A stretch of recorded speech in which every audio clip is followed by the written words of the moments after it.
Good morning and happy Easter to those of you who are celebrating today, and happy spring to everyone.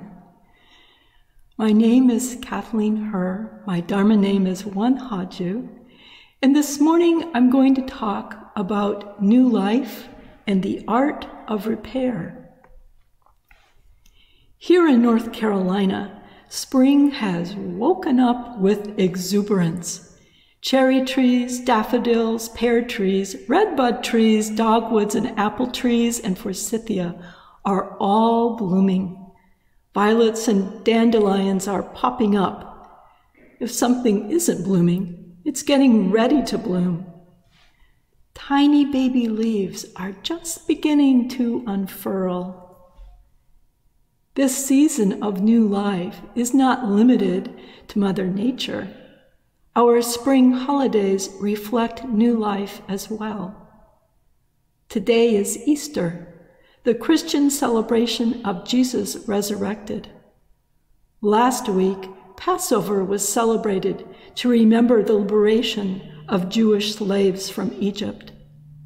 Later this month, bright, colorful lanterns will be lit all over Korea to celebrate Buddha's birthday.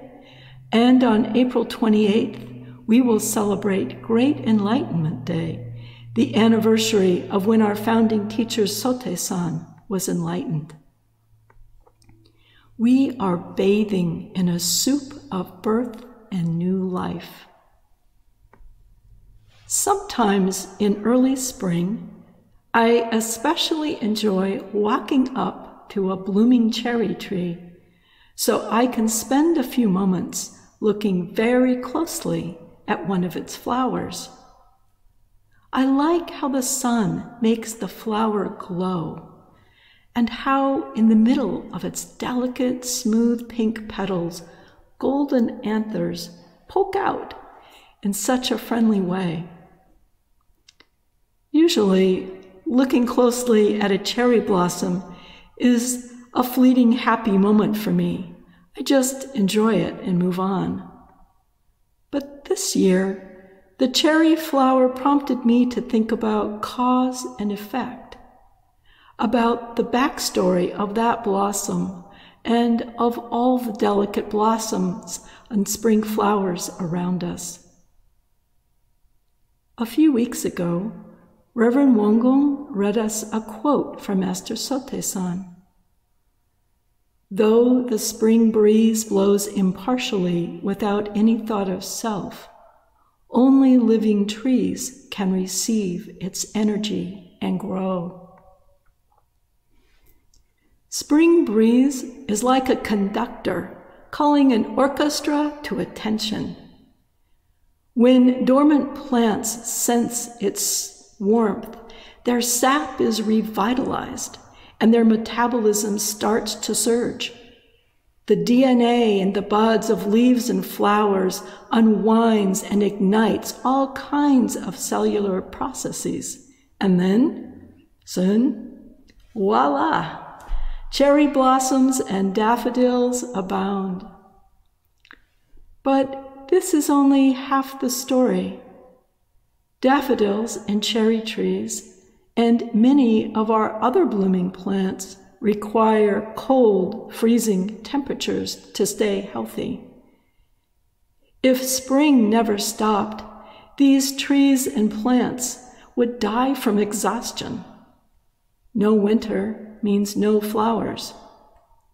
Some seeds are the same way. If they are not exposed to harsh winds, freezing rain, or fire, they just lie in the ground inert.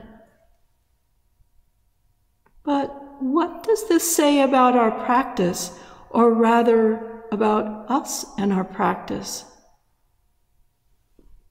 While winter's transformation into spring might have us consider how challenging circumstances can be the force that catalyzes our awakening, this year, spring's flowers have guided me to contemplate the inseparability of cause and effect, and how the qualities of one become the qualities of both. Some years ago, at a retreat here at the temple, I was asked to pick out a card from a pile of cards that were all facing down. When I picked up my card and turned it over, I saw that a Huadu question was written on it. A person who practices well is not separate from their true nature. What is the practice that is not separate from true nature? Ever since I picked up that card, I have been contemplating how my practice and I coexist, and I have come to appreciate that it and I are not two separate things. My practice and I are fully united, woven together by cause and effect. It and I are a we. Just as there is no separation between a cherry tree and its blossoms or a daffodil bulb and its flower, my practice and I are a single ongoing process. I am my practice, and my practice is me.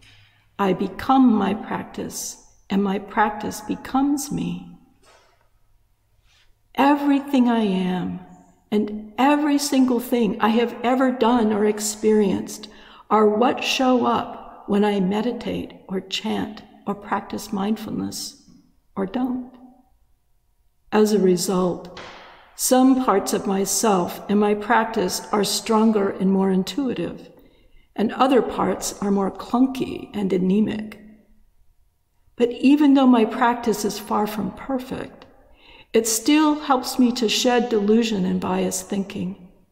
And it helps restore the equanimity of my mind and dissolve the bindings I have placed on my true nature. How does this happen? Each moment of practice creates a new me, who then shows up to practice as a slightly renewed person. This slightly renewed me is able to practice just a little better, most of the time, which then shapes who I am and my future practice. This ongoing organic process sculpts all practitioners. We are in a constant state of renewal and reshaping. We are living examples of the unity of cause and effect, and we can see this aspect of ourselves reflected in nature as well. It's kind of nice to think about ourselves and our practice as blooming plants. But if instead of feeling like a tree blossom, have you ever felt more like a ceramic cup that was just trampled on by Godzilla? I have. And I must say that when I am living that experience, the cherry tree metaphor just doesn't sing so sweetly. It is one thing to compare ourselves to flowing tree sap or unfurling DNA. But what happens when you look around and see yourself or your life or your hopes crushed into pieces? Where is new life when something so central has so obviously been destroyed? Sometimes in our Dharma study groups, we reflect on the challenges of life being opportunities for practice. This can be compared to wind blowing on the stems of plants, because when plants grow without wind or breeze, their stems become weak and they fall over. So, okay, we all need wind, we all need challenges, but while this is a good analogy for ourselves and our practice generally, it may not feel so useful if we have just been squashed by a Godzilla.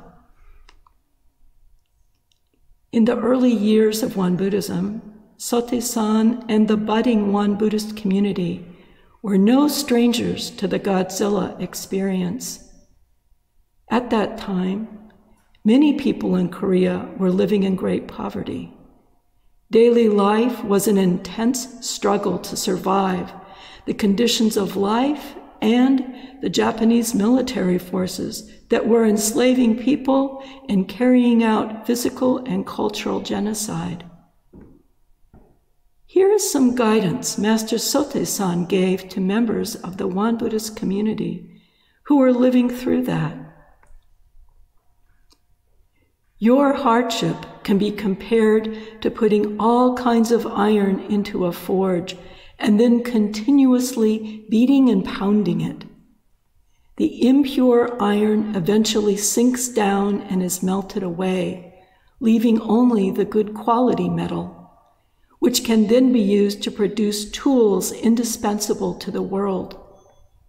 In the midst of your harsh circumstances, you must search for truth and attain the three great powers of cultivation, inquiry, and mindful action. Only then will the impure iron of ordinary beings fall away, and the pure gold of Buddhahood be forged. The iron being forged into gold experience may not be what immediately comes to mind when we think about spring. Perhaps it is because the lightness and freshness of flowers and baby leaves have disguised it. But every tree around us has endured freezing temperatures and winter storms. And when we look at the human experience, we can see that before Easter there was a crucifixion. Before a crossing of the Red Sea, there was enslavement. Before enlightenment, there was fruitless searching and austere practices. None of the outcomes from these events were separate from what came before. Each spring was preceded by a winter, and they are united. In nature, it is inevitable that winter ends, but it is also true that the qualities of the winter shape the spring that follows. The same is true for us. How we endure and navigate our winters shape the springs we help create. When Sotaesan gave his guidance about how to thrive under harsh circumstances, he talked about using the threefold practice to forge the iron of our delusions into the gold of Buddhahood, of enlightenment and loving compassion. When I think about his message, I begin to wonder about what the unity of I and my practice looks like and how we function. What does it mean to be working to cultivate my spirit, nurture wisdom, and mindfully act when I am, at the same time, a broken piece of pottery smashed by life's circumstances and my choices? There is an art form that helps me think about this, and it gives me hope.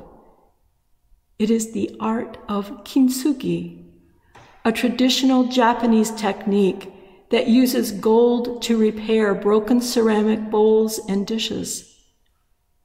Unlike blooming spring plants, the art of kintsugi is not at all organic. It is an intentional intervention done by human hands, and the lines and places of repair are obvious.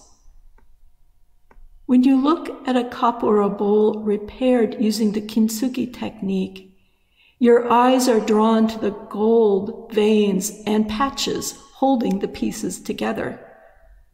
The gold is bright, shiny, and smooth, and it contrasts with the earthiness of the ceramic clay. But instead of being separate, the gold and clay are a unity.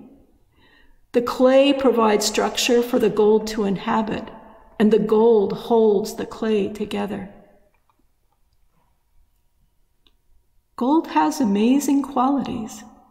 It is a metal that never oxidizes or rusts, a substance that is both strong and malleable, and an element of inherent beauty. It is a symbol of purity and value. These qualities of gold are the qualities of the threefold practice that Sotaesan spoke about.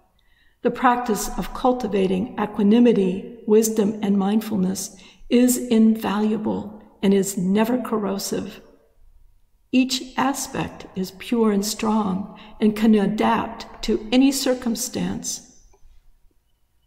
The gold nature of the threefold practice makes it ideal for repair. The thing about ceramic pieces repaired through kintsugi is that they are quite beautiful. And it is precisely the need for repair that makes their special beauty possible. It is the broken and missing pieces that make room for the gold. It is the scars that make each piece unique. It is the act of mending that gives each piece new life. No Godzilla moment, no kintsugi.